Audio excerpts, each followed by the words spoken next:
Good evening. I'm glad to see you all here tonight, and I'm honored because we're probably not the most famous people that have ever come out of Adair County, Kentucky. And I didn't even come from Adair County, Kentucky, so this is a real honor for me. That's right. She only lived here 4 to 5 years, and I just lived here until I was 20 years old. Now, if you want to talk about my family, such as J.K. Abraham Strange, who grew up in the Glenville community, what do they call it now? Glenn's Fork. Glenn's Fork. Now, he and his family also, or his parents, were from Adair County. His father's buried out in the Strange Cemetery, out in the Glenville area. Supposedly, Jack, my father's, what they call him, is buried in this cemetery. Obviously, we're not buried together though, so I'm not certain. Now, my father, when he reached an age when he needed to do something, he decided he wanted to sell things. So he was out in the country, and I guess he sold everything from plow parts to jelly beans to whatever they had, hard candy to flour. And he did that for a while. Then he decided, well, I'm going to try it out going into town, be a city folk for a while. So he and my mother moved into town. Now, my mother was Elza Strange. She died when my brothers and I were young. I was the oldest, Alvin. Then there was Lucian, and then there was Porter. We were stair-step kids. Every 2 years they had another one of us. After my mother died, my father married Anna Strange from Taylor County.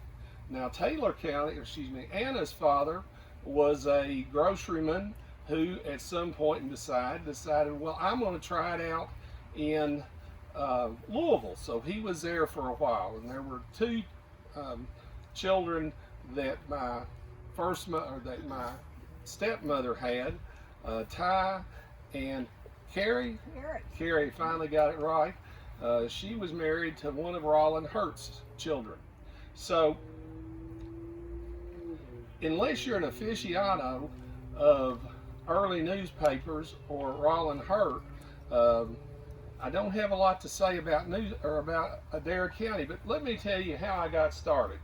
My father, during his latter part of his life, ran for sheriff. He was elected twice. Back then, that was a 2-year term, and he was appointed for another 2-year term. So from the 1872 to sometime in early 1880, he was a sheriff. His last 38 years, he and my stepmother, Anna, who Emma will tell you about later on, she was a fine lady. Not quite as fine as Emma, but she was a fine lady. Anyway, when there was the Columbia Spectator, that was in existence for about 40 years, and 13 years of that time, my family owned it. My father bought it.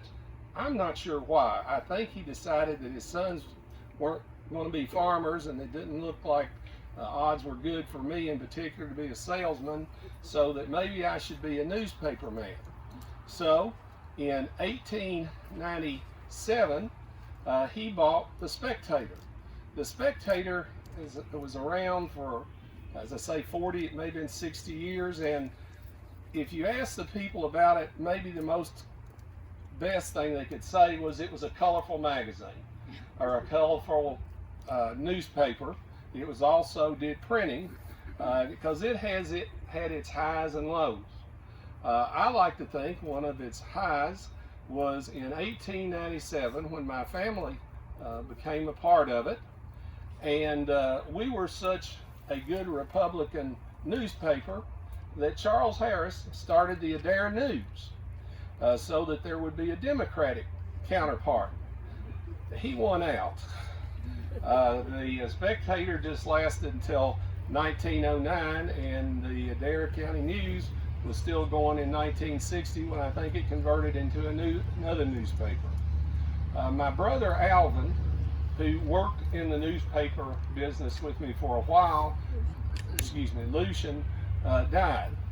That just left me, and my father was ill during the last few years. As a matter of fact, he died in 1901. And Porter, my younger brother, came in with me for a while toward the end. But Porter really was a salesman, but he didn't do that good selling ads. Matter of fact, it was starvation a lot of the times. Our $1.50 a year subscription seemed to be too high. We had to publish in the newspaper people who had paid. I wanted to publish those who hadn't paid, but they were picking it up. But Porter had a better head on him sense, so he didn't. So during this time, I was trying to be a newsman and a printer, because as I say, we printed a lot more than we did the paper. And then I met the love of my life, Emma. Yes, and I met the love of my life right here in Columbia, even though, like I said, I was not from Adair County at all. I was here at the Christian church to hear Brother ZT, and there I saw Alvin Strange. And so we fell in love and got married, and that was in, 1896? April of 1896. So we were both in our 20s, which was kind of late, at that time for people to get married. But my particular thing, I remembered his stepmother, Anna Strange, who was the mother of Carrie Hurt, who was Judge Roland Hurt's wife.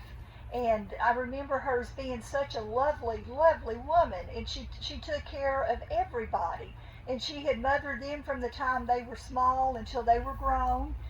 She took care of me even after we got married. She was just a caregiver. And she loved young people. She loved to have the house full of young people. She died a few years though after we got married, but was one of the best loved people in Columbia. Now, I was from Union County, or particularly from Uniontown in Kentucky. Now, I realize that's a pretty far piece from Columbia, but at that point in time, I was born in 1832, and at that point in time, it was a very thriving area because Shawneetown, Illinois was right across the Ohio River. Now, the Ohio River posed a problem, though, because, of course, you had to get from the Kentucky side to the Illinois side. But Shawneetown was the thriving metropolis for Illinois. And there was a ferry boat, and the ferry boat would leave from Uniontown, Kentucky, across the Ohio River, there at Shawneetown, and it was filled with agricultural products and livestock and notions and dry goods and just everything. And then that was taken on across from Shawnee on to Tuskegee, Illinois, which was to be the capital of Illinois. That didn't work out, but at the time that was what was planned. As a matter of fact, so much so that my grandfather told the tale that a couple of men had come down from this little place called Chicago in northern Illinois, and they wanted to borrow money in order to start a bank there in Chicago. Well, my grandfather and the different men there, the ones in Illinois, thought, it's just an onion patch up there in Chicago, and we haven't even heard of them, so we're not going to give them this banknote that they need. So they left. About 4 years later, they came back and asked again, and again they said, no, that's too far from here. Shawneetown and Tuskegee are going to be the capital and the place for Illinois. So no, we're not going to give you the note. Well, of course, we all know what happened to Chicago. And we know what happened to Shawneetown, Illinois. Have you ever heard of Shawneetown, Illinois? Probably not, unless you're from Western Kentucky or Illinois. But at any rate, also, it was right where the Ohio River and the Mississippi River converged there. And in the 1890s, there was a horrible flood. And the Mississippi River changed course. And what happened was that Tuskegee, that was supposed to be the capital of Illinois, became just an enclave there, like an island in the middle of the river. So, of course, things went on north, from there. But my family was originally from Pennsylvania, and had come down on a flatboat down the Ohio River there and settled in Union County, which had been given the land from Henderson County, which is also right across the Ohio River from Indiana. But in 1902, well, 1900, first we left. Alvin, why don't you tell me about 1900, what was going on then? Well, I want to hear about your hats first. Oh, okay, my hats. Yes, yes. Well, I'm a milliner. And a milliner is a person who sells and makes hats. Now, the trimmings I didn't do as much myself. We had different trimmers that would do that, but I was well known as a milliner. And my store was up above the Hughes and Coffee dry goods store on the square here in Columbia. And I did hats. As a matter of fact, I was probably doing hats when I came here and met you. And one of the better places where you could get the trimmings and the hats was in Louisville and Cincinnati. Well, Columbia was a lot closer to Louisville and Cincinnati than way down in western Kentucky was. So when I came to Columbia, I just stayed here. But I had the best and finest fashions in hats anywhere. People came from counties around. And I would take the stagecoach, and we'll talk about that in a minute too. I would take the stagecoach to get these hats and all, but I was quite the milliner. But then so was Miss Tim Bradshaw and Miss Effie Bradshaw. They were milliners too. And so we kind of had a thing going. But well, we'll talk about when I sold out here in a minute. In 1900, I was 29 years old. I had started in the newspaper and printing business when I was 16. And we weren't doing that well in the printing business. My younger brother Porter left, came back, and then left again to go out in Texas, where he learned he really could sell things, just not subscriptions. But shoes and clothes and other articles like that, he did a good job of selling those. So I was here by myself. My father was in poor health, and I was a Republican. And the Republicans came into power in Washington. Now, I don't think anybody's ever heard of patronage, but it has to do when a political party will maybe get some votes later down the line by hiring people. Well, there were 3 of us here in Adair County. There by myself. I had gotten a job in the government printing office. The government printing office had started in 1860, and by 1900 it was 40 years old and was really starting to hit its stride, and people were thinking that this is a good idea, and we did a good job doing that. So myself and a Mr. Baker, who was going to work in the census department, and another gentleman who was going to work in the storehouse buildings, all of which were government positions, and according to the paper, they were good paying positions. It wasn't as good as I thought it was, but it was better than what I was doing now. And my stepsister was here to look after my father, and there were other people here. We were young, 29 and such, and it just seemed like an opportunity that we couldn't pass up. My wife had spent time in Louisville, and she liked the big city life, so what the heck, we're going to try it. So we went to Washington. The general printing office was like a city that's a factory all built into one. It was a huge old building, unfortunately. The whole time they were talking about, finally, when I came to Washington, got there in 1900, they were in the process of building a much larger building that was much more secure and much more fireproof. I'll tell you a little story. When you walked around the GPO, you would see these glass cases that had a bow and some arrows in it. Well, the building was so big, they had a problem of communicating with each other. And the idea was that you'd break the glass, you'd take the bow out, and depending on how far the window was up, you'd use a different length of rope or something, and you would shoot the arrow out the window. And I don't know if it broke the glass and the smoke went out or what. Thank goodness I never had to see it. But there were some unique ideas. So when I got there, all was good. I mean, I had a job. I was in the composition place. I mean, I knew all the jobs that a printer did. And this was like a huge printing place. I mean, they printed everything from the congressional record while it was going on to books, a series that would have islands or places in the United States. It was like what later became an encyclopedia. And the government printed, and they did a good job. During the time I was there, they also, the general printing office, got the printing from the Census Department. And that was a big job to undertake. And going back, I had the opportunity. They never could figure out when I was born when I was looking at the census things, but there was government work there. So things were looking up, and also the Department of Labor, they got the printing. General Printing Office got the work from there.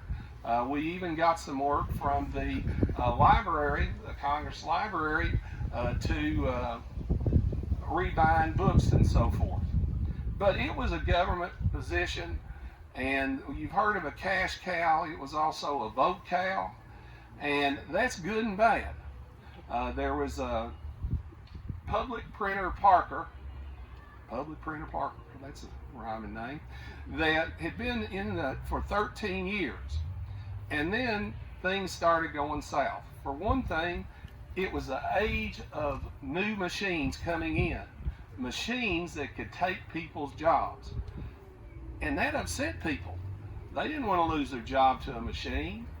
There was just a variety of things. He left office, and another fella, Mr. Spillman, became public printer, Mr. Spillman. Well, Mr. Spillman came in during a time when there was a committee that had been sponsored by Andrew Carnegie to make spelling of words more uniform. And they wanted to change about 300 or 400 words. So instead of plow being P-L-O-U-G-H, it was going to be P-L-O-W. Well, American people didn't like that. But the president said, you're going to like that, and you're going to change the GPO to printing and so forth, and that's what you're going to do. Well, the Congress didn't like it either, and they made a add-on to one of their bills that you can't get any money, General Printing Office, if you go through with this. So they decided to put that on the shelf. But it was an exciting time to be there, but after 10 years, and the political landscape looked like it was going to change to where we were going to have a Democrat in as president, I decided it was time for a move. But why don't you tell them about our time there? Our time in Washington, D.C., as Alvin said, I like the big city. And it was wonderful going to Louisville and Cincinnati to get the trimmings for my hats and all.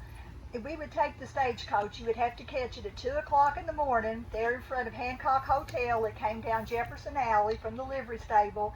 2 o'clock for us was not a problem because we lived at the Hancock Hotel, so it was just right there. But other people had to carry lanterns to even get there. It would leave, and it would make it had to pay toll 4 different times. And the person who owned the stagecoach, which was Buck Barbie at that time, had to pay for that. And then it made a stop in Green River for fresh horses. And Buck Barbie liked white horses, so it always had white horses that were pulling that stagecoach. So you would get into Campbellsville then. We left at 2 o'clock. We would get there about 6:14 in the morning. You had about 30 minutes to eat breakfast there at the Depot restaurant there in Campbellsville at the L&N Railroad line. And then you had to get on the train to go to Louisville, which took another about 2.5 hours. And then from there, when we went to Washington, D.C., it was a real culture shock. We were able to sleep on the train. It took us a day and a half to get there. In Washington, my hats were nothing compared to what the ladies were wearing in Washington. For 2 years, though, I came back and forth between Washington and Columbia to help with the millinery, and then in 1902, I sold my shop to Miss Birdie Powell, who continued on in the millinery business. We, though, had gone on to Louisville.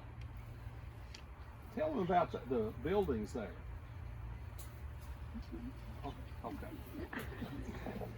Okay, so at the end of the 10 years, we decided enough is enough. But we weren't ready to come back to Columbia. Matter of fact, we never did. From there, we went to Louisville.